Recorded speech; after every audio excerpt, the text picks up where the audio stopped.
nossa cultura, a violência popular e há muito virou um produto bastante lucrativo. Pelos programas policialescos e sensacionalistas ou pelas páginas de internet com vídeos amadores de cena de violência do cotidiano urbano que viralizam a todo momento aí no WhatsApp da sua tia. Desde o filme Faces da Morte, que rodou a locadora há mais de 30 anos com essa aura de produção lendária e proibidona por trazer cenas de extrema violência e supostas mortes reais, que muita gente foi apresentada a esse termo snuff. Esses filmes ganharam áreas de lenda urbana, mas com o passar do tempo, aquelas e mais acabaram por ser reveladas como uma farsa. Entretanto, a curiosidade mórbida, intrínseca dos seres humanos, fez com que os snuff movies atravessassem a bolha cinéfila e fosse ganhando espaço para um público mais sádico. Mas e você? Acredita que existe um mercado de filmes snuffs? É isso que a gente vai debater aqui no Mundo Freak Confidencial Remake de hoje, logo depois da vinheta, e a gente já volta.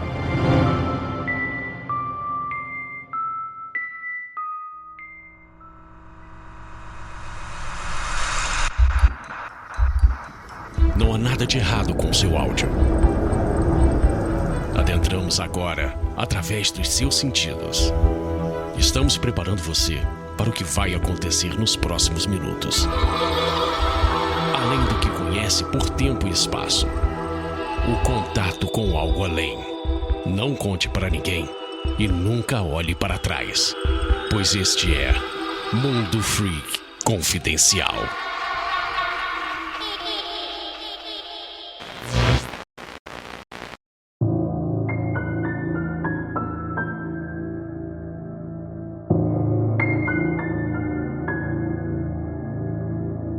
Bom dia e belas noites, queridos ouvintes. Está começando mais um Mundo Freak Confidencial. Eu sou Andrei Fernandes e eu nunca matei ninguém.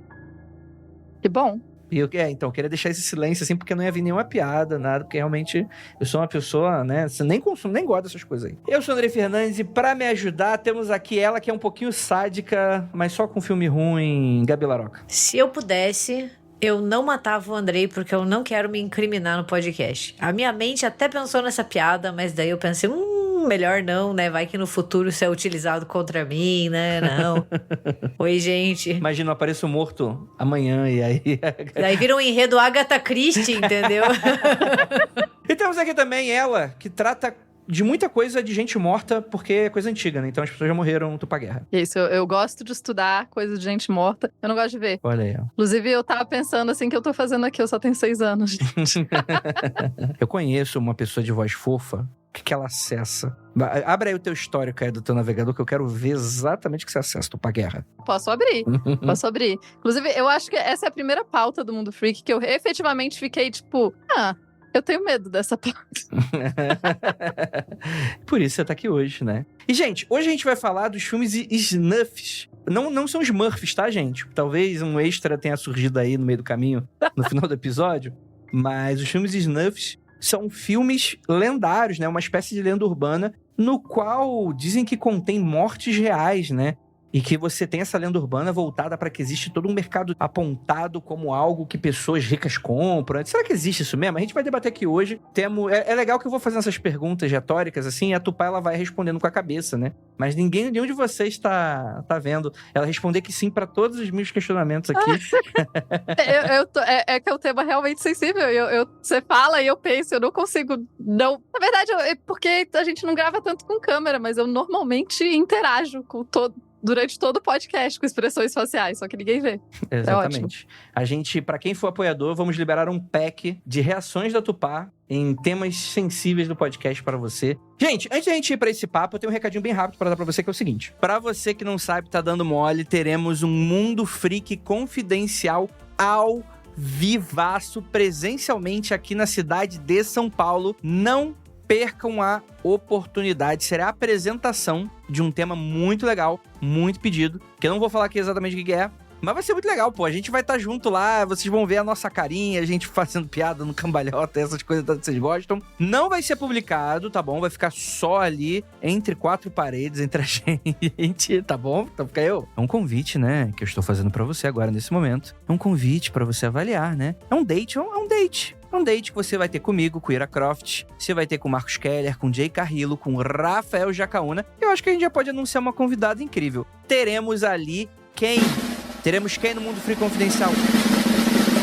Exatamente, nossa queridíssima Mabê, conhecida aí pelo Casos Bizarros, Modus Operandi, que já participou de vários podcasts aqui do Mundo Freak Confidencial, estará de missa de cor presente com a gente. Vamos fazer ali o enterro dela ali. Então, galera, pra você que não sabe, tá dando mole, é um evento, é um espetáculo que a gente tá preparando aí pra vocês. Então, dê um alô pra gente. No link desse episódio vai estar o link do Simpla. Se você não sabe, só entra lá no mundofreak.com.br ou então entra lá no Simpla, né? SYMPLA, eu acho que é assim. E aí você coloca Mundo Freak e você encontra a gente. Os ingressos estão super em conta e pra galera que é apoiadora tem desconto sim. Caso você não tenha recebido, e eu vou dar a dica pra vocês, hein? Se vocês apoiarem agora, nesse momento que você tá escutando esse podcast e não tiver ocorrendo ainda o evento, você pode apoiar, entrar no mural lá do Apoia-se e pescar o e-mail que a gente mandou com o código de cupom de desconto. E todo evento nosso, quase todo evento nosso tá tendo cupom de desconto pra quem é apoiador, hein? Cara, é R$10 por mês e você tem uns descontos aí super relevantes aí, quem sabe de coisas, outros produtos aí que a gente tá elaborando, coisas legais. Então vai lá, apoia.se/confidencial. Você já ajuda com o mínimo de R$10 a gente pra caramba. Lembrando que o evento que vai acontecer acontece agora dia 27 de abril, gente. Não é dia 27 agora de março, porque afinal de contas já passou, quando você estiver escutando isso, né? 27 de abril, aqui no centro de São Paulo, lá no Teatro Nossa Merda, vai ser, do Balacobaco. E falando de evento, eu vou ter que falar um que acontece até antes do dia 27. Galera, dia 22 de abril vai ter um evento aberto para todo mundo pela internet. Então, para você que mora até fora do Brasil, você vai poder acompanhar. A gente vai ter uma mega live cheia de conteúdo para vocês. O nosso Freak Day, Mundo Freak, a gente ainda tá, o nome ainda tá sendo escolhido aqui, né? Mas é o Mundo Freak Day, galera. A gente vai ter muita... Cara, vocês não têm ideia. O que vocês sonharam, o que muita gente sonhou, eu acho que vocês estão sonhando baixo, tá, gente? Mas o que muita gente sonhou vai acontecer, hein? Vamos ter gravação de episódio, vamos ter one shot de RPG, a gente vai ter brincadeira com a Tabu Ouija. Assim, eu não vou poder prometer... Andrei, será que isso tudo vai acontecer? A gente tá vendo ainda a programação, todo mundo que vai aparecer, mas a gente quer fazer um mega eventão, principalmente pra a gente lançar a nossa nova campanha de financiamento coletivo. Andrei, isso quer dizer que é pra eu sair do Apoia-se? Não, vai continuar tudo no Apoia-se, mas vamos dar uma reformulada na nossa campanha de financiamento coletivo e vai ser do Balacobaco. A gente vai entregar muitas promessas, muita coisa. E eu quero vocês lá, dia 22, a partir das 4 horas, sexta-feira, no nosso canal no YouTube. E falando de canal no YouTube, estamos lançando aí toda sexta-feira o Mundo Freak Apresenta. Em abril agora, estreia o novo Aconteceu Comigo, direto do YouTube, com publicação aqui nesse feed pra vocês aí. Galera, sério, abril tá lotado de conteúdo. Vamos embarcar nessa? Vamos dar aquela empolgada? 2024 chegou com tudo e só perde quem quer, hein? Então é isso. Bora pra esse episódio que ficou morbidamente legal. Mas eu tenho certeza que vocês vão gostar, então vamos voltar aqui pra discussão.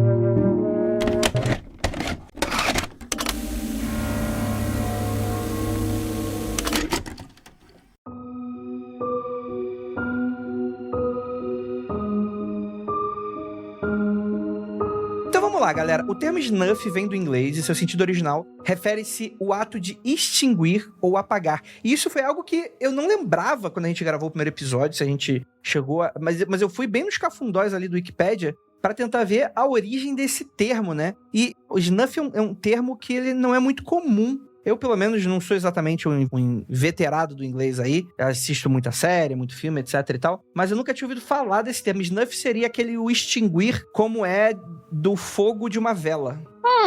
Ok. Quando você tem esse apagar, né, meio sem oxigênio, né? Essa coisa esse extinguir meio esquisito, né? Então é um termo que foi bastante utilizado dentro da mídia americana, principalmente ali naqueles meandros ali dos anos 80, final dos anos 70, anos 80, né? Pra falar justamente desses filmes estranhos que pessoas alegavam que serial killers gravavam, ou coisas nesse sentido. E hoje, Snuff, né, o Snuff Movie, é associado a um certo subgênero do horror, que parte desse contexto de uma violência explícita que contaria com assassinatos reais dentro das filmagens, né?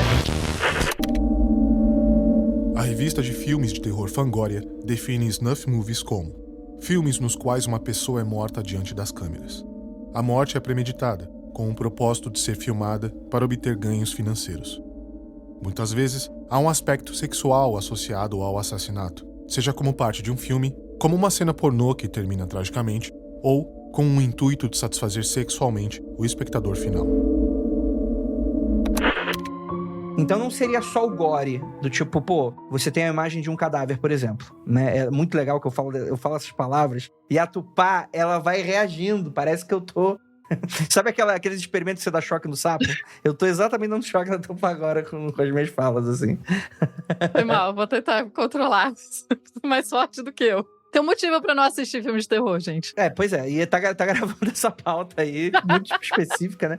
Mas eu queria fazer essa pergunta pra Gabi, assim, que você grava ali com podcast de terror e tal. Obviamente, acho que a conclusão desse episódio vai ser que isso tudo é meio que uma lenda urbana, apesar de que, porém, depende. Mas vocês já chegaram a falar sobre isso de alguma maneira? Cara, desde que eu entrei no RDM, não. A gente nunca conversou muito, assim. Eu vou ser bem sincera, eu já não gosto muito de filme torture porn. Não é muito um subgênero do horror que eu gosto. Assim, se eu preciso, eu assisto, sim, quando eu preciso pesquisar ou trabalhar. Mas não é algo que eu coloque como pauta. E assim, né, o Snuff, ele é ainda mais... teoricamente, né? Porque é muito mais uma lenda urbana do que um fato concreto, né? Apesar de que eu não coloco a minha mão no fogo por ninguém nessa vida. E é muito violência pela violência. Isso às vezes me incomoda um pouco, sabe? Então não é um assunto do qual eu vou muito atrás também. Isso é interessante, né? Porque...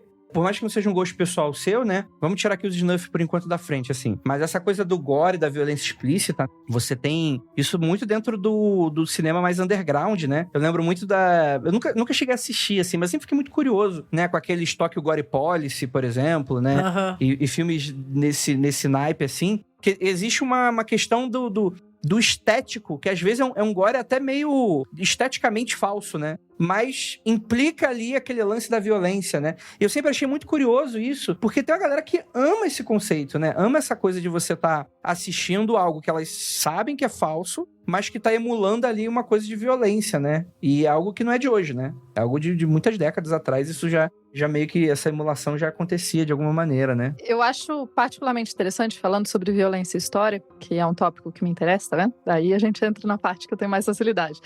Mas eu recentemente ouvi um podcast sobre violência na Idade Média, muito bom, inclusive, com um professor aqui da UNB mesmo, lá no História Pirata. E ele tava trabalhando porque existe esse imaginário de que as pessoas na Idade Média gostavam de violência explícita, de que a violência era uma coisa que fazia parte da sociedade da Europa e que as pessoas, sabe aquela piada que os Simpsons fazem, que todo mundo faz, de que na Idade Média as pessoas gostavam de ver outras pessoas sendo queimadas em praça pública, ou gostavam de ver execuções e tal. Só que a gente tem, quando você vai analisar as fontes medievais, as pessoas estão chocadas pela violência. A violência explícita e sem motivo não era uma coisa que era socialmente aceita. Acontece que muitas vezes o que é considerado violência para cada sociedade muda de um lugar para o outro, né? É muito fácil eu trazer esse exemplo para o fato de que uma cena de um policial batendo numa moça branca de classe alta é uma coisa chocante. Uma cena de um policial batendo num moço negro de classe baixa raramente é chocante. Então, pra gente, mesmo na nossa sociedade, a gente não vê a violência.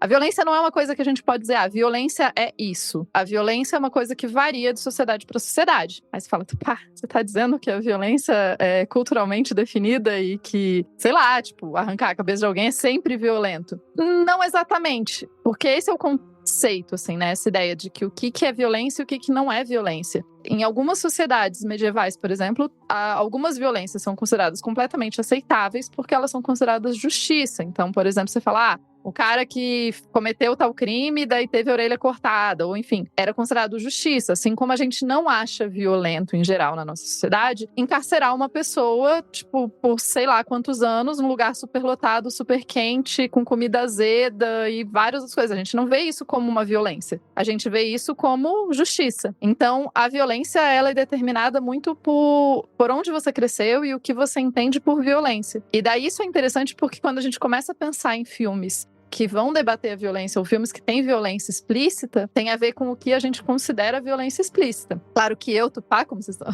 o Andrés, eu tô fazendo caras e bocas, Porque eu sou muito sensível pra coisas visuais, especialmente de violência. Narrativas é mais fácil, mas coisas visuais não. Então, muito sangue, tudo isso pra mim é muito chocante. Não são coisas que eu assisto, são coisas que depois ficam na minha cabeça há muito tempo, eu não gosto. Mas eu acho interessante a gente trazer esse debate do que é a violência e o que é gostar da violência, né? Porque seres humanos parecem ter uma tendência a uma certa curiosidade pela violência, mas até onde eu consegui ler de alguns autores diferentes, você não tem uma sociedade em que a violência é aceitável. Porque uma vez que uma coisa é considerada violência, ela deixa de ser aceitável. Existem coisas que eu acharia violento que outras sociedades fazem, mas dentro daquela sociedade a lógica não é que aquilo é violento. Então, tanto é que os filmes snuff são considerados essa coisa meio lenda urbana e meio difícil, porque são coisas que a gente considera violência. Então não são coisas aceitáveis. E talvez tenha uma curiosidade disso, assim, né? É até interessante porque tem um filme que a gente vai citar aqui que tem a ver com questão cultural de outros países, né? Mas isso é muito relevante, sim. Acho que uma coisa muito importante quando a gente pensa em snuff, assim, e é muito difícil não pensar em outros subgêneros do horror, né? Pensar no gore, pensar no torture porn, né? Um contexto aqui bem rápido, né? Pra quem não sabe, torture porn é albergue, sabe? Esse tipo de filme voltado mais até pra uma tortura corporal. Mas que os atores são atores e ninguém sai machucado das filmagens. Então é um campo da ficção, mas é um campo da ficção extrema, né? E o snuff já seria a concretização, digamos, dessa violência, porque as pessoas morreriam em frente às telas. E que é muito difícil, porque tem muitos filmes que surgem como snuff e daí são desmentidos, né? Porque o cinema também é muito uma parte da mágica. Então você consegue ali esconder coisas, né? Então é só... Hoje em dia é até difícil pra gente, com a quantidade de informação e conexão e internet, mas assim, saindo até do escopo dos snuffs, basta lembrar da Bruxa de Blair, que não faz tanto tempo assim, sabe? Foi em 99, todo mundo achava que aquilo era verdade. Então, até hoje é fácil você enganar os seus espectadores, sabe? Se você fizer um bom trabalho de marketing e de produção. Mas eu acho que o que sempre me chama atenção quando eu penso nesses filmes, e eu penso em torture porn, gore, né? Eu sei que a violência, ela tá muito ligada ao horror, assim. São duas palavras que andam de mãos dadas, né? Nem todo filme de horror é violento, né? Mas é uma característica do gênero, né? E a gente hoje sabe que a violência, ela pode ser representada nas telas de várias maneiras, né? Pode ser violência física, pode ser violência psicológica, pode ser violência retórica, né? E assim por diante. Mas a gente tem um fascínio pela violência, né? Isso mostra os programas sensacionalistas, basta ver a quantidade de casos de true crime que a gente vai atrás. Tem ali uma curiosidade, né? E esses filmes, digamos, os snuff, se eles existem mesmo, e em menor quantidade os torture porn, né? Porque daí já é ficção, eles possibilitam que a gente vivencie essa violência do conforto e da segurança das nossas casas. Porque você vai desligar a TV, essa violência acabou. Então tem muito disso também, né? Esse fascínio é explicado dessa maneira. Você tem acesso a isso, mas você desliga e acabou. É a mesma lógica, com devidas diferenças, de você ligar um programa policial, entendeu? Você vai lá, vai ter toda a tragédia, você desliga, mas você tá no conforto da tua casa. Existe até aquele diálogo de você usar aquilo pra meio que... Como é que é o nome? Você coloca pra fora, né? Uma catarse. É uma questão catártica mesmo, né? De que você... Sim. Faz sentido. Você às vezes, tá ruim o teu trabalho, você tem questões de crise, e você não tem dinheiro, e etc e tal, e tudo é um problema, e aquilo se torna meio que uma questão... E eu nem acho que filmes de terror necessariamente tem essa função em específico, né? Mas acredito que muitas pessoas usem isso exatamente para... Vou dar um exemplo, né? O que não é um subgênero torture porn, mas é aquele subgênero do revenge, que é você colocar uma mina que é abusada dentro do filme, né? Aham, estupro e vingança. E aí ela passa todo o filme ali orquestrando a vingança dela com aqueles toques de crueldade. Isso é algo catártico, né? Dá pra, tipo assim, não é uma parada que eu curto, eu sei que daqui provavelmente também ninguém curte e tal, mas é o tipo de coisa que eu até entendo quem, de certa maneira, procura aquilo de alguma maneira pra, vamos dizer assim, se sentir meio que bem, se sentir até mesmo justiçado de uma sociedade que é violenta por si só e que aquilo, de certa maneira, é um retorno, né? É um payback, né? De certa maneira. Dá pra falar, por exemplo, algo que não é desse revenge, mas é do próprio Sexta-feira 13, por exemplo, né? Que você tem aquela imagem do Jason Voorhees matando as pessoas que, né, segundo a lenda urbana, tinham deixado ele morrer antes, né? Então é um recurso muito comum pra você se sentir bem. Tipo, você fazer com que pessoas ruins paguem, né? Isso também é um artifício muito comum também da parada, que, novamente, é ficção, mas tá lidando ali com desejos ocultos e meio proibidos ali, né? Meio que você tá adicionando uma questão aí interessante aí. Que assim, pra mim é uma questão antropológica, assim, eu acho muito, muito interessante mesmo. Essa linha da pulsão de vida, pulsão de morte, que os filmes conseguem propagar, e às vezes como algumas coisas também se confundem, de certa maneira, pegar aí um Alien, Oitavo Passageiro, por exemplo, sei lá. Mas eu curto pra caramba esse debate, justamente porque mostra como a gente não é uma sociedade fácil de entender, né? E que a gente tem questões, né? Pra ser resolvidas ou não, né? Sei lá. E eu acho que isso junta muito com o que eu tava falando, assim, né? Dessa ideia do que é o proibido, né? E como que você assistir ou gostar ou curtir ver um filme desses não necessariamente significa que você é uma pessoa que normaliza isso ou que acha que a violência precisa acontecer o tempo todo, ou enfim, como a Gabi trouxe, tem essa questão também, né, do você vê e você tá no conforto da sua casa, onde ele trouxe. Então, eu acho que às vezes as pessoas confundem um pouco e daí a gente vai pra aquela coisa, né, tipo, porque joga videogame violento, é uma pessoa violenta. Uma coisa, outra coisa. Essas duas coisas não estão necessariamente conectadas, também não estão necessariamente distintas, né, elas só são coisas de esferas diferentes. Eu, em empirismo puro, tendo a confiar muito mais em pessoas que consomem coisas violentas por saber que ali talvez esteja sendo extravasada alguma coisa, do que alguém que finge que não consome nada que não seja, vamos dizer assim, colocado em tabu ou alguma coisa nesse sentido, né? Porque, porra, são essas pessoas aí que um dia surtam, bicho, e que tu não tá esperando, né? E é claro, né? Nada é Tupá. Eu tenho medo da Tupá. Eu não acho que a Jean vai matar ninguém. Agora, a Tupá, eu acho que eu apostaria minhas fichas um pouco de ter um homicídio em algum momento. Brincadeiras à parte, assim. Mas tem muito esse diálogo, né? De como a gente consome essas paradas para diversos propósitos, né? Tô muito na vibe de falar da Idade Média, porque normalmente é a época que o pessoal acha que não, porque tudo era violento. Porque você é historiadora. Eu sou historiadora, porque eu trabalho com Idade Média e com Idade Antiga, então, né? Esse discurso do... tudo que é... Porque hoje eu tava ouvindo um podcast e o cara falou, não, mas eu não sou medieval, pra dizer que ele não era burro. E eu falei, tipo, cara, não tem nem uma coisa, não faz nenhum sentido essa sua afirmação. Mas, né, essa ideia de que uma sociedade necessariamente é mais violenta do que a outra. É muito difícil contar o que é ser mais violento ou menos violento, né? Como é que você mede isso? Não tem como medir isso, de maneira alguma. E eu sei que tem livros por aí que as pessoas leem, que dizem justamente, porque a gente tá vivendo a gente necessariamente tá evoluindo porque o nosso mundo é menos violento do que outros momentos da humanidade. Tipo, tem zero formas, não tem como você medir isso. É realmente uma coisa muito mais subjetiva mesmo, né? O que é efetivamente uma sociedade violenta ou não violenta. Especialmente em termos históricos, tá, gente? Eu tô falando assim, sei lá, você não pode julgar dizer que, no ano 1200, sei lá, em Lisboa, tudo era mais violento. Você tem dados suficientes? Esse é o primeiro ponto. Você nem tem dados suficientes pra dizer um negócio desse. E depois é interessante ver como os textos que muita gente hoje a gente julga, tipo, mas esse texto fala... Claramente eles estão sendo violentos nesse texto, né? Porque a gente fala de filmes snuff, mas você tem textos gore desde sempre, descrevendo. Vocês lerem o texto descrevendo a conquista de Jerusalém pelos cruzados, tem inclusive fala de entranhas e de como as pessoas estão sendo mortas, e fala como na mesquita o sangue chegava na canela porque de tanta gente que foi assassinada ali, enfim. Então você tem descrições vívidas de violência explícita em outros períodos da história, né? Uhum. O filme snuff não é uma coisa... Ele surgiu na mídia cinema, mas a ideia de você ter relatos e coisas explícitas de violência já existia, e muitas vezes era pra chocar mesmo. Eu posso dar um exemplo muito, muito simples aqui na nossa sociedade de hoje, né? Um filme, e aí no caso um filme comercialmente falando, né? Mas um vídeo de alguém que tá sendo morto, assim, muda completamente a maneira como você tá assistindo, e eu tô usando de maneira genérica a gente, né? De maneira genérica a gente como sociedade, né? Se dentro daquele vídeo tem um texto, né? Que a gente não sabe se é verdade ou não, né? Tipo, essa pessoa era um estuprador, né? E essa aqui, eu não tô fazendo, até o momento, não tô fazendo zero juízo de valor, se isso é legal, se não é legal, se eu gosto, se eu não gosto. Tô falando que é ver como que as pessoas falam, então mereceu, então é isso aí, então tem aquele regozijo do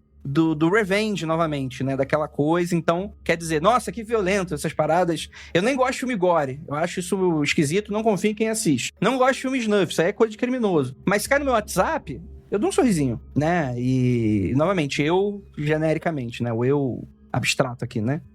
O eu que não sou eu, né? E eu acho que isso ilustra bem essa tua fala, né? Sobre a violência, né? Isso. Do tipo, como é que a gente pode aceitar ou não, dependendo do tipo de contexto que a gente coloca, assim, né? Exato, é esse o ponto, assim, que eu acho que é interessante refletir sobre. E daí, eu vejo, assim, que tem um fascínio, né, por esses... Não só os filmes, desde que a internet é internet, a gente recebia link no e-mail pra ver foto de gente morta, ou foto supostamente de gente morta, ou vídeos e etc, né? Tem um... Basta lembrar que um dos nascimentos da internet foi você ver os Mamonas Assassinas mortos. Perfeito. Gente, e assim, eu sempre converso muito com meu marido sobre isso, porque... Especificamente sobre isso? Que porra de relacionamento é esse? Não, é porque a gente tava conversando sobre a época de como a gente pegou esse boom da internet, assim, nós somos a última geração... Que viveu sem, né? Eu sou de 92, tá? Eu sou de 92, então eu consigo lembrar quando o computador chegou lá em casa. Eu consigo lembrar quando a gente instalou a internet. Então, eu consigo dizer que eu ainda tive uma infância sem internet. E não é um juízo de valores no sentido de que isso é bom ou melhor. Não, é só uma constatação, sabe? E eu lembro muito bem de quando a internet ainda tinha essa coisa de você não ter uma certa malícia em saber o que você tá vendo, o que você não tá. E tinham sites onde você via, ou supostamente via, cadáveres e assombrações. E você procurava, assim. E até hoje tem isso, sabe? E é um trauma, porque eu lembro como eu ficava assustada, mas eu ainda assim dava aquele cliquezinho. E era uma criança, sabe? Tipo, e não virei uma psicopata nem nada. Será? Mas tem essa curiosidade mórbida, entendeu? Sou amiga da Jay, né? Sabe, sei lá, então... Mas a gente tem essa curiosidade mórbida, entendeu? Porque eu sempre falo sobre isso, assim, em filmes também, em filmes de ficção, mas eu acho que isso entra muito nesse assunto. A morte é uma das poucas coisas que, teoricamente, a gente não conhece, né? Sim, você pode acreditar em algo pro além da morte, mas assim, né? É muito difícil você ter com certeza o que é a morte. Por isso tem esse fascínio muito grande, né? Essa coisa do que é a morte e até mesmo um certo fascínio dessa violação do corpo. O ser humano tem isso, assim, sabe? Não dizendo de uma maneira geral, mas, sabe? Essa coisa do até onde o corpo aguenta. A gente sente na gente, assim, sabe? Não é um juízo de valores nem nada. É só essa constatação. A gente vai atrás. Pô, eu lembro, a gente tava falando dos Mamonas agora, que tipo foi esse marco desse início da internet. Mas, pô, quando a Marília mandou só morreu, tava todo mundo atrás de foto do cadáver dela, né? Tipo, eu já tava meio velha demais pra essas coisas, entendeu? Já não era criança inocente na internet entrando no assustador.com, entendeu? Mas as pessoas vão atrás até hoje, entendeu? Então, eu acho que tudo isso acaba entrando na discussão do que é o snuff, entendeu? O snuff não é um produto, claro, isolado da sociedade. Tipo, mesmo que seja uma lenda, desde que não... Sabe, assim, não é isso. Mas o conceito de snuff, ele diz muito sobre a nossa sociedade, sobre o nosso coletivo, entendeu? Então não é, assim, uma esquisitice, não é algo, assim, que tá pairando sobre todos nós e que não tem nada a ver com a gente, sabe? Existe um problema, né? Claro que é parte da lenda urbana, né? Você ter sempre aquela coisa meio...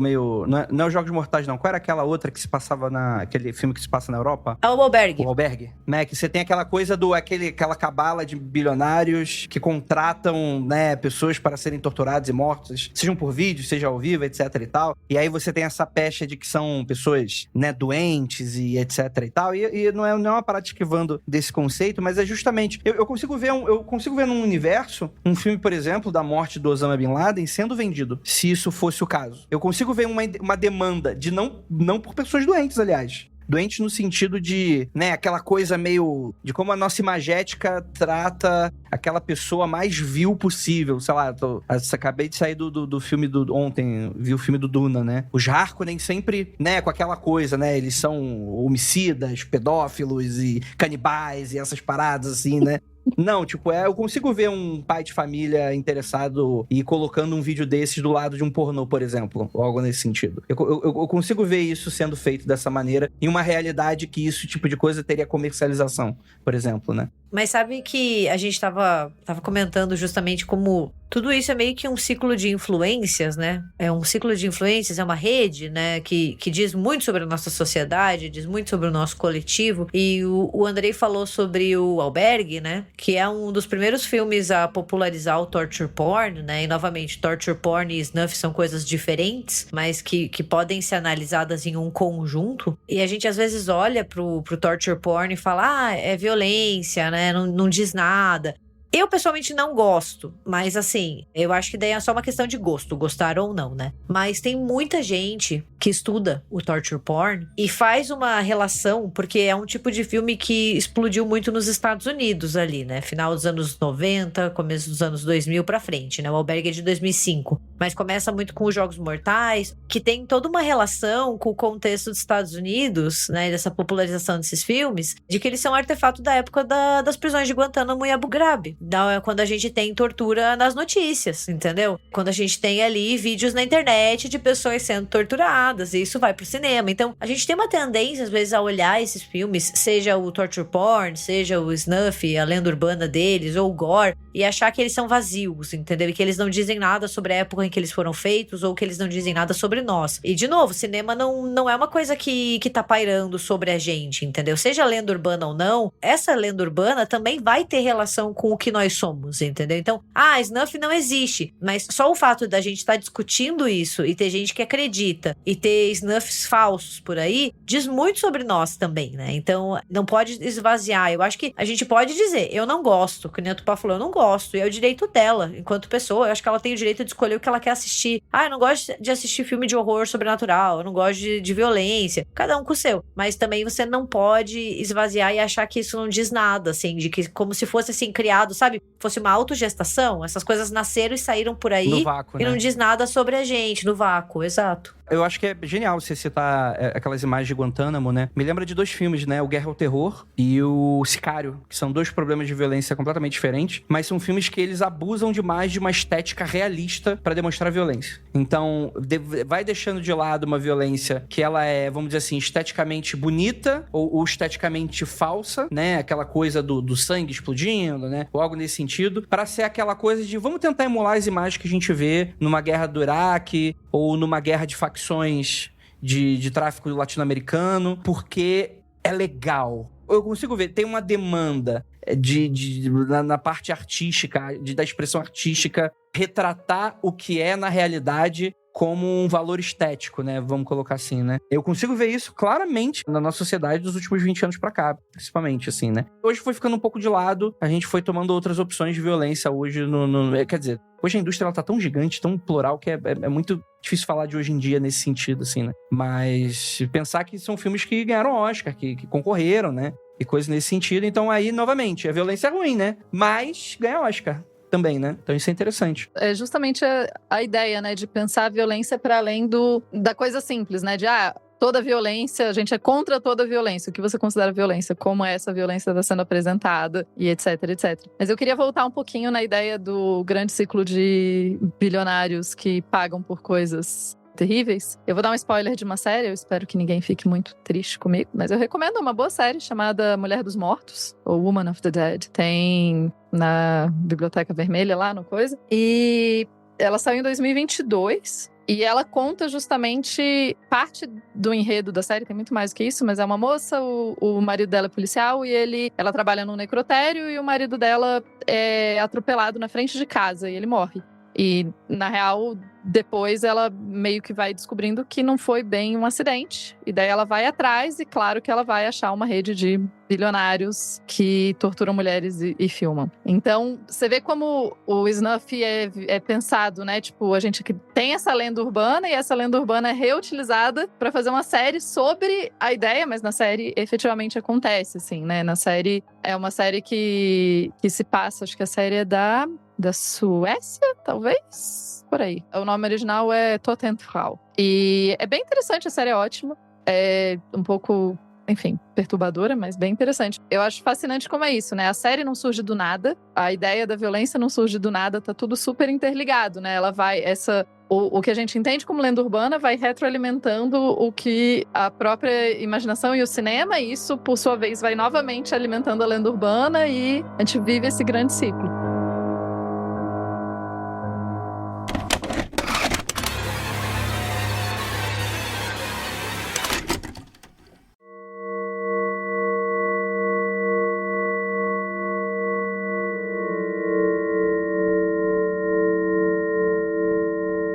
eu acho que dá pra gente entrar um pouco nessa coisa do snuff, porque assim, o Albergue, ele se passa dentro dessa imagem que a gente tem do leste europeu, né? Daquele leste europeu bizarro, criminoso, do tráfico humano. Vários filmes, né? Tem como palco, por exemplo, uma América Latina violenta, né? Dá pra ver, por exemplo, aquele Inferno Verde. Tem que estar meio amarelada a tela, né? Pra provar que é na América Latina. É, exatamente. O próprio Sicário, né? Que se passa grande parte também no México, né? Coisas nesse sentido e tal. Então, isso a gente já vê esse aspecto do retratar as outras cidades que são violentas. Quer dizer, o quanto que existe violência nos Estados Unidos, que a gente olha os Vingadores, toda essa política de soft, né, de você importar, né, essa imagem toda bonitinha, etc e tal, porque violentos são os outros, não é a gente, né? Não, eles têm super-heróis, né? É a violência mística. Então, e aí que tá, a gente tem uma popularização dessa ideia do chocar, principalmente aí anos 70 e anos 80. Então você vai ter filmes como, por exemplo, Holocausto Canibal, né?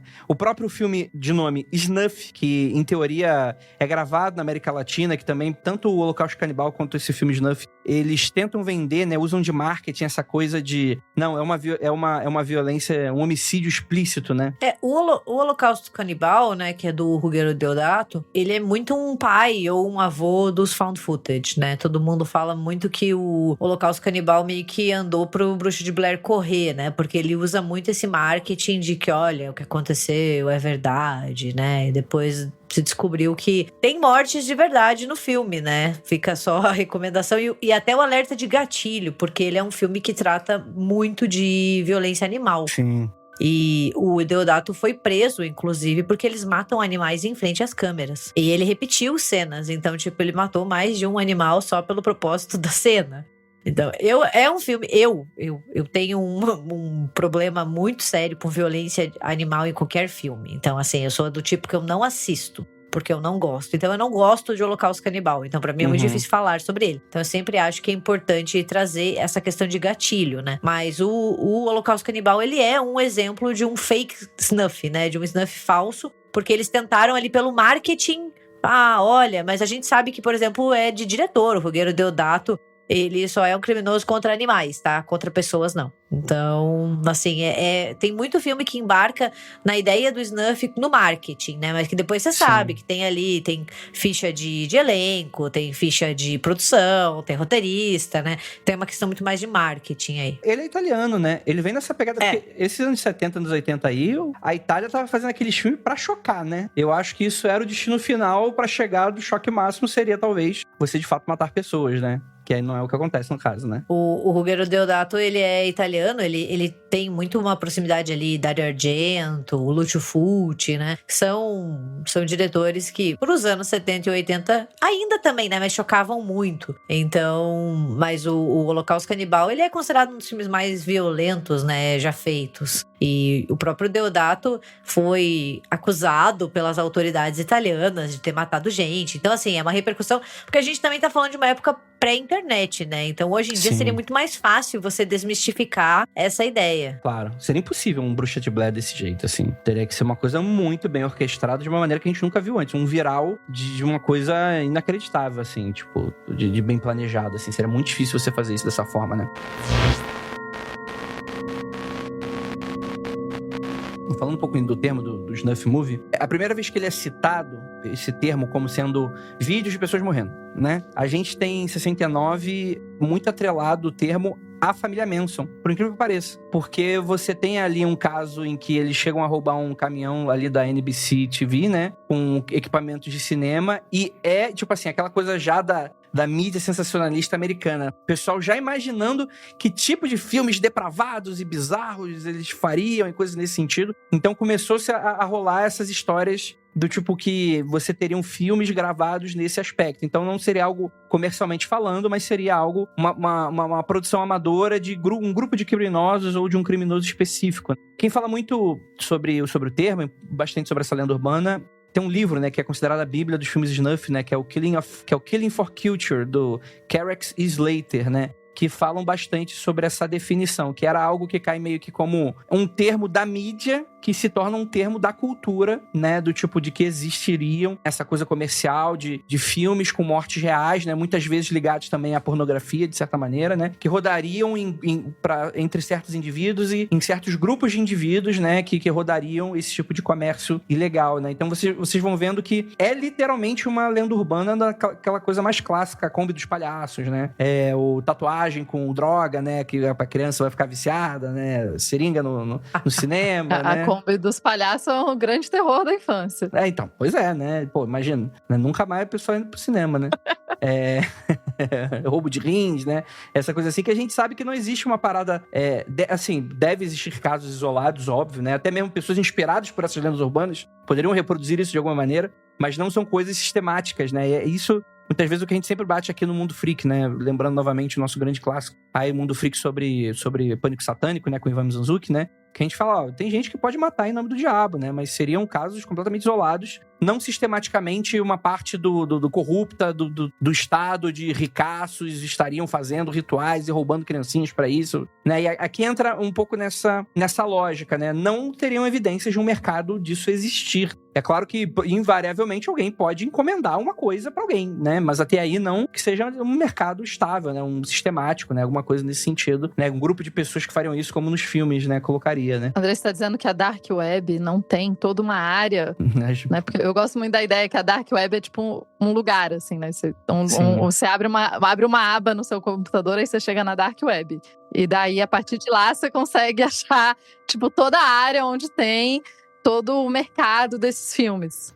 A Deep Web vocês chamam hoje de Telegram, gente. Tem tudo lá. Facebook, WhatsApp, né? Tráfico de droga, morte de pessoas, mandar vídeo de gente morrendo, contratar pessoas pra matar outras pessoas, com certeza deve rolar no Telegram, né? Você não precisa entrar nesse lugar da internet mágico chamado Deep Web pra ver isso, né? Talvez só as bonecas humanas. As bonecas humanas é uma lenda urbana que eu acho que é só a Deep Web. Isso aí acho que não tem outro lugar. E aí teve um filme, que seria uma produção de baixo orçamento, inicialmente intitulado como Slaughter, não sei se minha pronúncia está a mais correta possível, que seria desenvolvido, esse filme, né, pela equipe de cineastas Grindhouse, composta por Michael e Roberta Findlay. Filmado na Argentina em 1971, com um orçamento de $30 mil.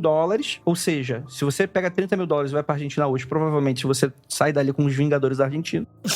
A história do filme, você retrata aí as ações de um culto assassino no estilo do Manson, então é bastante inspirado. Quer dizer, Manson 69, a gente tem aqui um filme de 71 inspirado, né? Então você vê como é que as coisas culturalmente elas se comunicam. E aí você teria essa lenda de que os próprios criadores do filme teriam espalhado que seriam mortes reais. Inclusive, o pôster desse filme tá atrelado ao marketing, né? Do tipo, o filme que só poderia ser feito na América do Sul, 3 pontinhos, onde a vida é barata, né?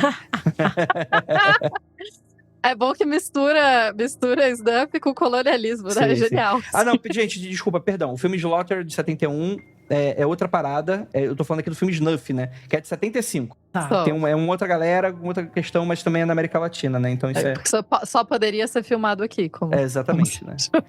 Acho que vale a pena fazer uma distinção rapidinho, assim, né? Porque a gente falou bastante, a gente deu vários giros, né? Sobre o snuff e suas influências, né? Que, por exemplo, os snuffs, pra você ser considerado um snuff, você tem que ter uma morte planejada, né? Então, assim, não são mortes acidentais, nem mortes, assim, tipo, que nem terrorista decapitando alguém, sabe? Não, é morte planejada dentro de um roteiro visando lucro, né? Então, assim, é justamente você fazer um filme, é a lógica do cinema, você fazer um filme pra ganhar dinheiro e você mata alguém pra isso, né? Então, eu acho que essa definição é a mais simples e talvez a mais fácil da gente entender que, sei lá, você vê, não sei, novamente, né, um terrorista decapitando alguém não é um snuff, entendeu? Sim. É só um vídeo de outra categoria, né? Mas, e eu acho que quando a gente fala desses, do Slaughter, ou a gente fala desse snuff, né, esses filmes ali, década de 70, ou começo de 80, né? Cara, é marketing, né? Você vê como o marketing é importante no cinema, né?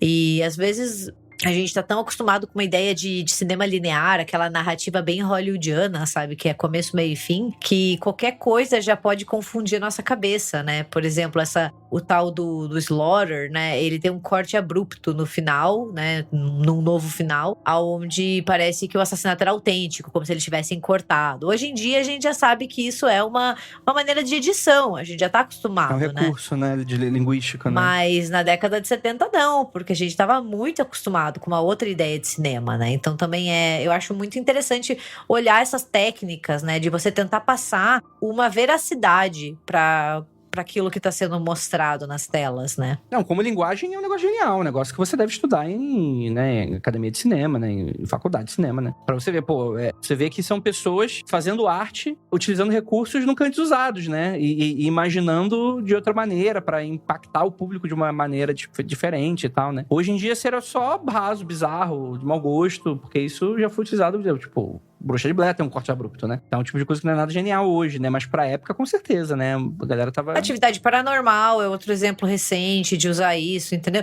Cinema de horror frequentemente tenta deixar essa fronteira entre o que é realidade e ficção de uma maneira, assim, difícil de ser distinguida, né? Sim. E isso é comum, assim, até em filmes que tem uma edição, às vezes, mais certinha, né? Entre aspas, assim. Mas que vão usar do recurso, baseado em fatos reais, a história que você tá prestes a ver aconteceu de verdade, entendeu? Então, se a gente pensar no snuff como um produto de ficção, né, e não pensar que possa existir ali num submundo da internet, né, se a gente for pensar ele como um produto cultural dentro de uma lógica de cinema, ele tem vários antepassados e ele se insere muito numa lógica do que é cinema, de como vender cinema, de como fazer cinema, de como surpreender o teu público, de como fazer algo que o público não tá esperando, sabe? E a partir disso você cria esse burburinho, né?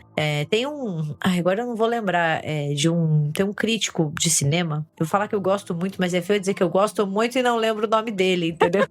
Adoro, ele é maravilhoso. É maravilhoso, não lembro o nome, mas ele se eu não me engano, ele é estadunidense e ele escreve sobre gêneros no sentido assim do que caracteriza um gênero, né? Uhum. E um gênero cinematográfico. E ele fala assim que o gênero, qualquer gênero, ele meio que é formado por 2 pilares. O pilar da expectativa, que é a pessoa ir assistir um filme, meio que sabendo do que ela vai assistir, esperando algo, né? Então, assim, você daí tem a questão da familiaridade, né? Pra você estar dentro de um gênero, você tem que jogar com algumas regras. E você também tem a quebra da expectativa, que é você tentar se reinventar, né? E você tentar criar ou recriar algo. E daí você faz com que o teu espectador tenha essa surpresa. E eu acho que os snuff se inserem muito nisso, a lenda urbana dos snuff, entendeu? Nessa experimentação dos anos 70 e anos 80. Essa coisa de você tentar uma nova forma de narrativa, uma nova forma de edição. De você tentar chocar o teu público. De você tentar fazer com que o público vá assistir o teu filme, sabe?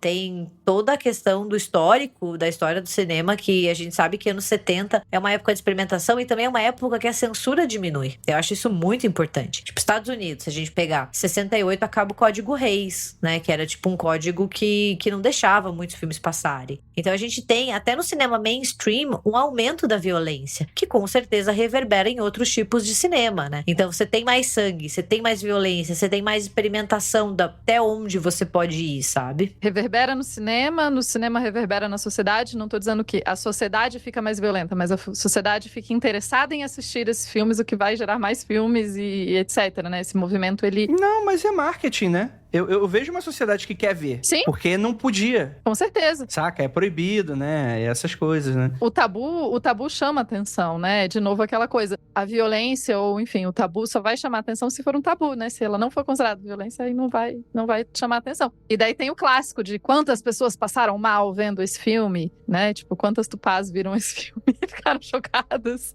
Mas isso sempre faz parte, eu acho. Eu sempre li isso como parte desse marketing, né? Dessa coisa de chocar, de mostrar que foi além, de mostrar que... Porque acho que parece que tem esse momento que não, ser muito bem feito no sentido de o filme ser construído de uma forma muito incrível já não é suficiente. A gente precisa de uma outra forma de choque, né? Tipo, um filme que parece realista não é suficiente. A gente precisa, vamos colocar um nível a mais, que é a pessoa acreditar, e isso faz com certeza diferença pra quem tá assistindo, se você acredita que aquele filme não é nenhum documentário, né? É uma coisa sem querer, um filme que foi feito sem, né? E que tem uma morte real, por exemplo.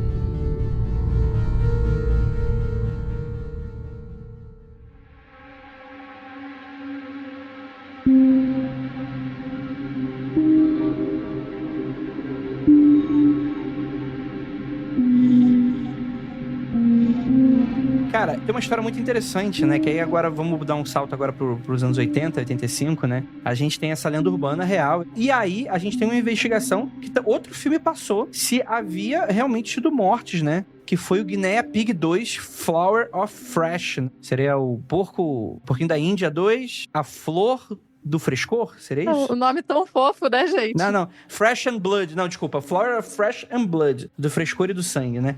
Porque o que acontece? O filme era um filme underground, que a galera tava meio que falando, tem um filme aí, impactante e tal. E essa história toda envolve o Charlie Sheen. Essa história é muito clássica. É um clássico. Juro pra você, quando eu penso em snuff movies, eu penso... Charlie Sheen. Puta merda, tem aquela história envolvendo o Charlie Sheen, entendeu? O que acontece? O filme é de 85, como eu falei.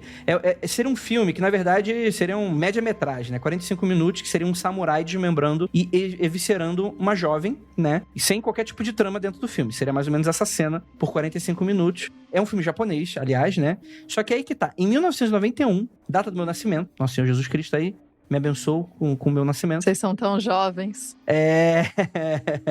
E o que acontece? Esse filme cai na mão de Charlie Sheen, que, chocado, acredita que é real, entrega essa cópia pro FBI, que já estava investigando o caso, e posteriormente foi determinado que o filme era, na verdade, uma simulação, que não tinha lesão real durante a produção do filme, qualquer coisa nesse sentido, né? Inclusive, na mesma época, teve um britânico, né, que foi detido por importar uma cópia, né, desse filme, né, do Guinea Pig 2, né, pro país. Embora o tribunal tenha concluído que o filme era falso, de fato, né, ele foi multado em 600 libras como um tipo de, aspas, aviso. Do tipo, não vai ser tolerado esse tipo de obra cinematográfica por aqui, né?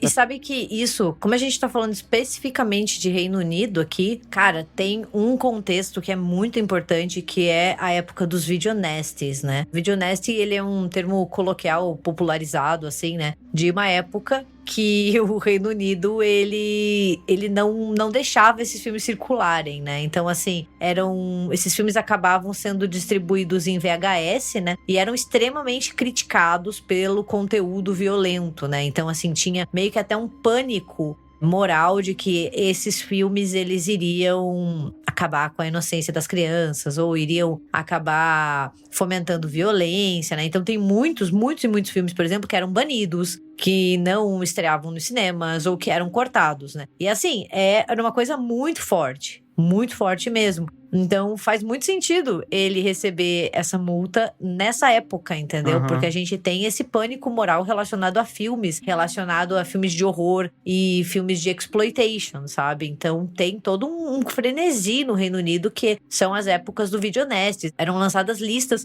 com filmes que violavam, né? Tipo, ato de obscenidade, sabe? Coisas assim. Então, tipo, era realmente uma caça...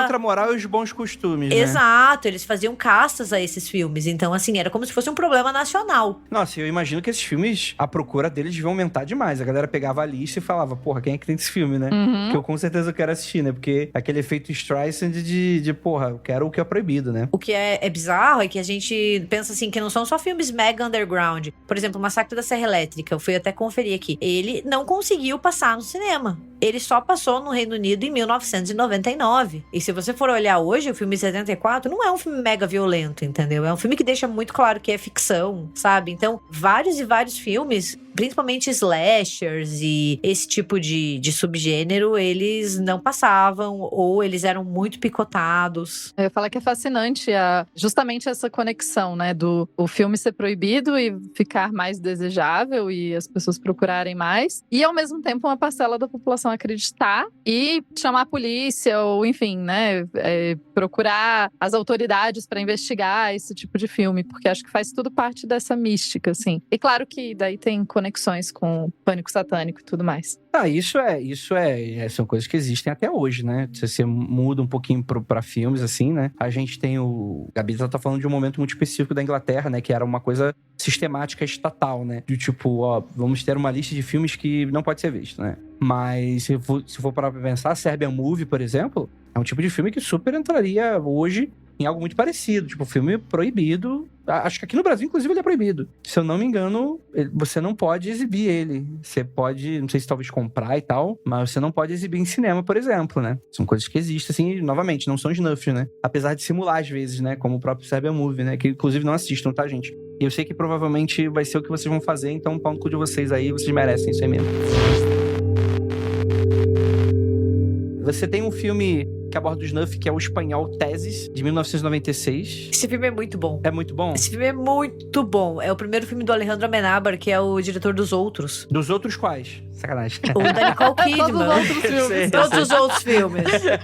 Do mundo. Ele é diretor de todos os outros. Chama Teses Morte ao Vivo, pra quem for procurar o título em português, assim. E é um exemplo muito bom de filme que aborda o snuff. Então, assim, ele não se vende como um snuff, né? Mas existe um snuff dentro da história dele, no sentido de que, tipo, a gente tem uma estudante universitária que tá escrevendo a sua tese em cinema e ela tá, tipo, ali querendo estudar filmes violentos, e isso acaba levando ela ali pra um submundo. Cara, é muito bom, de verdade, assim, vale muito a pena.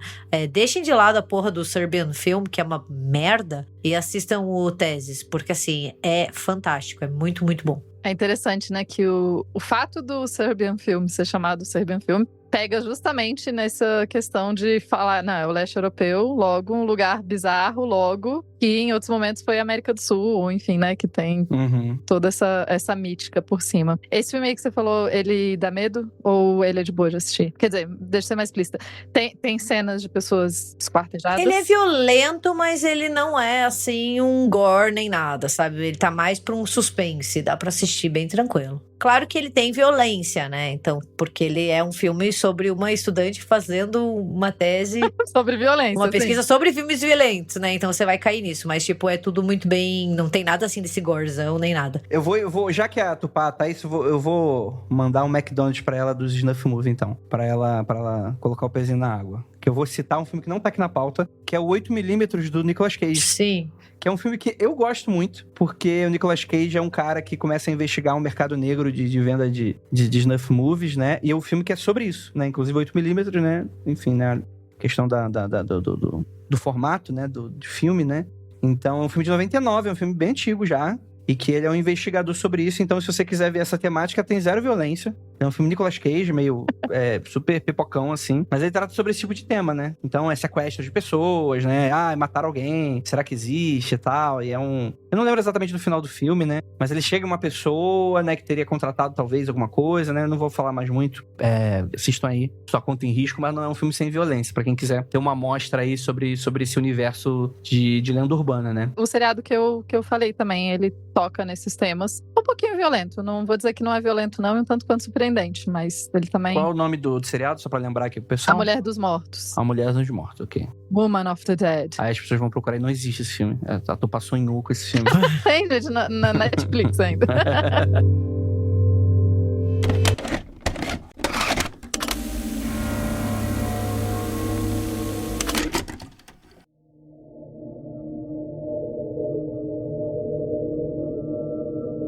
Vamos entrar aqui na parte mais polêmica aqui da pauta. Vamos entrar aqui nesse bloco aqui da influência dos serial killers nos snuffs. Que, assim, é uma coisa que eu, particularmente, eu já fui mais da febre do vamos ver coisas sinistras e proibidas, etc. Eu já só tenho meio que preguiça disso tudo. Mas vamos lá. A gente tem boatos em diversos serial killers que teriam feito filmagens de pessoas sendo mortas, assim. A gente tem, por exemplo, o Harry Lee Lucas e Otis Toole, né? Tem boatos sobre a criação de filmes de assassinato, né? Que eles mesmos alegam que teriam registrado mortes em vídeo. Só que, no entanto, tipo assim, eles eram considerados mentirosos patológicos, né? Nunca foram descobertos esses vídeos, né? A gente tem o Leonard Lake e Charles Ng, né? Que filmaram-se enquanto, enfim, né? Violentaram e torturaram várias vítimas, mas não registraram os assassinatos. Então você tem... são vídeos de violência, mas não mostram aí assassinatos. Tem Fred e Rosemary West, né? Que eram conhecidos por criar filmes pornôs caseiros, o que levou alguns repórteres a especular caso eles tenham filmado um dos assassinatos deles, mas nunca apareceu essa fita, né? E aí a gente tem um caso que foi bastante conhecido porque tem um documentário na Netflix, o tal do Luca Magnotta, que é um documentário horroroso. Nossa, porque é uma história horrorosa, gente. É um negócio muito, muito ruim, né? Que acho que é um russo, né? Sei lá, russo, aquele país que fala russo, não sei. Segundo a revista Fangoria, teria sido um garoto, né? Garoto, eu falo, já era adulto, né? Mas é um jovem, né? Ele é bem cara de jovem mesmo, né? De que ele teria sido inflamado por essas coisas de internet, fora, essa coisa. Era um cara que buscava essa coisa da fama, né? De se tornar famoso, né? E aí, ansiando por essa audiência, ele começou a mostrar os crimes deles online, né? E essa parada começou a acontecer quando ele começou a chamar atenção, quando ele filma ele torturando e matando um gatinho, né? Que é uma coisa que... Humano, sim, mas gatinho fudeu, né? E aí, enfim, né? Já é algo que já ficou na cabeça das autoridades, mas era um vídeo em que você não sabia quem era, não mostrava o rosto direito, você não... Era um local dentro do quarto do cara, então você não sabia exatamente onde teria sido filmado. E aí você tem um vídeo dele de 2012, né? De 11 minutos de duração, né? Assim, eu poderia falar o nome do título e provavelmente só pelo nome do cara vocês conseguem achar isso aí, mas eu vou evitar a fadiga aqui pra vocês, tá? Mas seria ele teria, de fato, mutilado alguém, né? Mas não mostra ele matando, o que seria aí o algo necessário pro Snuff, né? Teria sido só a parte pós ele ter matado alguém, né? E aí ele vai ser preso. Inclusive, no vídeo, né, a música que é usada é o True Faith, né, do grupo New Order, a mesma que começa o filme Psicopata Americano, do Christian Bale, né, que virou aí o queridinho aí dos incels, esse filme aí. Que é engraçado, né? De gente que, obviamente, não entendeu porra nenhuma desse filme, né? Exatamente. O filme dirigido por uma mina e que critica justamente o aspecto, né, de violência capitalista, e o cara... É claramente um filme crítica, a galera que sentou pra ver Clube da Luta e não entendeu porra nenhuma, né? Fica naquela categoria de filmes que a galera não entendeu, né? E é muito interessante. Deixa eu só achar aqui o documentário da Netflix, que eu acho que talvez possa ser... Ainda é pesado, mas pelo menos eu acho que... É o Don't Fuck With Cats. Don't Fuck... Cara, esse documentário foi um fenômeno. Justamente porque, cara, quando tu sabe o que ele faz, tipo, o que ele faz e tal, tipo, você fica muito puto, né? E eu acho que nem é um documentário bom, tá? Esse Don't Fuck With Cats, assim, porque ele dá a entender que foi graças a pessoas que viram o vídeo e ficaram indignadas, que acharam o cara, e o documentário trata como se fosse isso, e no final fala, então, e aí foi a polícia achou o cara. E essas pessoas provavelmente mais atrapalharam do que acertaram qualquer coisa, assim. O que dá a entender aí, novamente, aí no empirismo, que é ruim quando você tem pessoas querendo fazer justiça com as próprias mãos, acaba mais atrapalhando do que qualquer outra coisa, né? Mas, enfim, também não é um snuff. Isso é interessante, né? E assim, novamente, não é como se fosse difícil você arranjar filmes de pessoas matando outras pessoas, né? Isso aí tem aí, você entra aí naquela coisa do ISIS, né? É o tipo de coisa que até vira material de propaganda, né? Mas, de fato, não é algo que seja mercadologicamente viável ou um grande projeto artístico de alguém, né? Alguma coisa nesse sentido. Então é isso aí. Pra quem tiver um artista em ascensão aí, fica a ideia. Brincadeira. Então...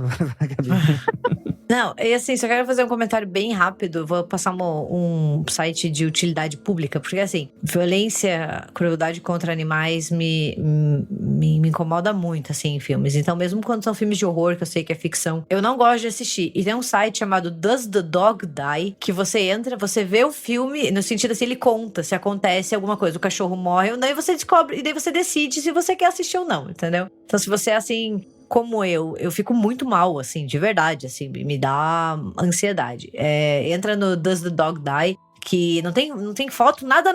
Você clica no filme e ele diz, pode assistir que o cachorro fica bem, sabe? Então, e tem até alguns outros alertas de gatilho, então acho que é uma boa recomendação. Total. E eu acho interessante, de novo, né, essa coisa a retroalimentação, né, a ideia do serial killer, ou o cara tentando ser famoso usando a ideia que veio da propaganda dos filmes, né? Então, tipo, a gente fala que o filme é real e daí depois você começa a aplicar em cima de pessoas que cometeram assassinatos, dizendo, não, com certeza elas filmaram. Mas, a princípio, a gente não tem comprovação, né, disso acontecendo, o que é fascinante, assim. E, né, eu imagino que tem ouvintes nesse momento falando, não, que absurdo, como vocês não acreditam? Bilionários são capazes de tudo? São, gente, são. Mas é bem o que o Andrei falou, né? Uma coisa é você ter casos isolados que esse tipo de coisa acontece, outra coisa é você ter toda uma indústria que está sendo acobertada por juízes ou por qualquer outra coisa para que isso aconteça, assim. Tem juiz aí que tá mais interessado em acobertar todo tipo de crime, gente. Isso aí não... Não. Tem juiz acobertando coisa? Tem, mas no caso... Não é essa a cobertação interessante pra essa galera aí não, tá, gente? Não. É outra. Então é isso, gente. Alguém quer comentar mais alguma coisa antes da gente encerrar aqui esse podcast macabrólico? Só comentar que a Gabi falou do The Site, eu gostaria que tivesse um de destruição de coisas, de museus. A parada que mais me angustia em filme é a destruição de museu. O cachorro morre, eu fico, ok, cachorro morre, depois tem outro. Mas destruir artefatos históricos é uma parada que me faz muito mal em filme. Eu odeio ver destruição de artefatos históricos. Você não assiste nenhum Indiana Jones, né? A Indiana Jones eu já gostei muito, ele tem outros problemas hoje em dia. Mas é que o Indiana Jones, ele destrói artefatos históricos com uma narrativa de que ele não tá destruindo, mas é tipo um filme onde a galera tá destruindo por destruir, é muito terrível pra mim.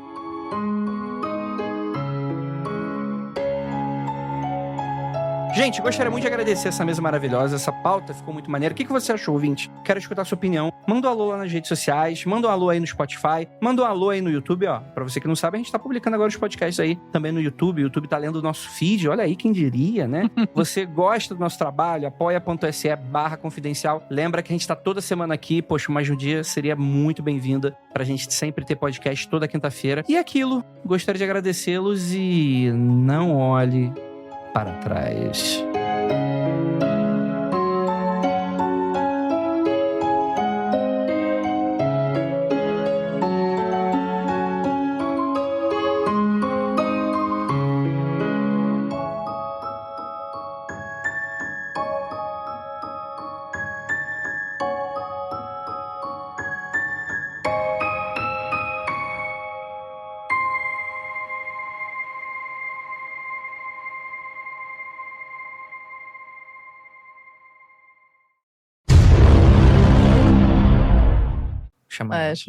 Chuchu, beleza. Vamos lá então, gente. Falando em nome de bicho, só uma coisa muito rápida. Eu consegui nomear mais uma galinha com nome incrível. Tem uma galinha com nome incrível, que é Itamar Franga. Ela tem topete. Itamar Franga, melhor nome de galinha.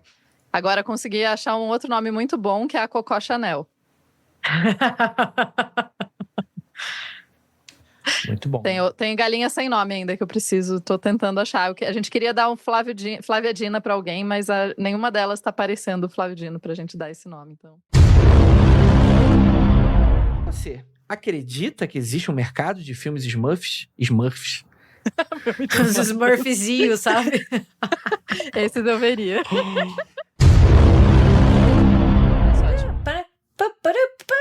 Faz que nem o Babidi no Dragon Ball, sabe?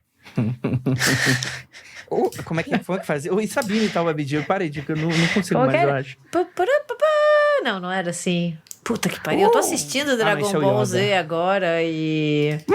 eu tô na parte do Majin Buu já, mas eu... E daí fica o Babidi. Sai daqui, bicho. Dragon Ball Z. É mó legal. Diz a pessoa que fazia cosplay, né? Eu nunca fiz cosplay, Tupá. Isso aí é um fake news da braba. Nunca fiz cosplay. Quem fazia cosplay sou eu. Ah, tá bom. Então vou te julgar, sim. Mais de uma vez. Vamos começar aqui. Este programa foi produzido por Paratopia Podcast Storytelling.